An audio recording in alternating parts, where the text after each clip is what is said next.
The sucrose addition in childhood does increase the risk of obesity and overweight as per the studies done by May et al. So what are the potential dangers of starting sucrose in the first 6 months of life?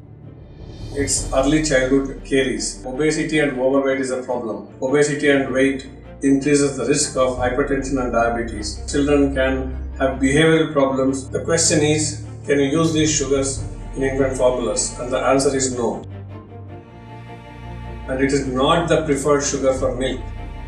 Lot of adult diseases have onset in childhood. The seeds of the disease are laid foundation in the childhood. Second is it's a fermentable sugar, so acid is produced.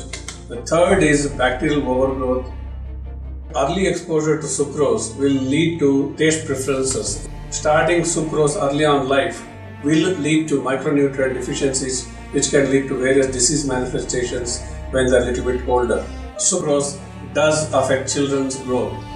If a child consumes a lot of sucrose in the early years of life, will have better growth in the first 4 to 6 years of life, but subsequently between 7 and 9 years, their growth will falter. So early on, children will probably look chubby, which parents think that they are doing well, but they will suffer growth problems between 7 and 9 years, and also they will suffer micronutrient deficiencies. Promote exclusive breastfeeding in the first 6 months to avoid added sugars and starches, and also ensure adequate micronutrient intake, and teach the child to consume as much as they need rather than pushing to make sure that the plate is empty.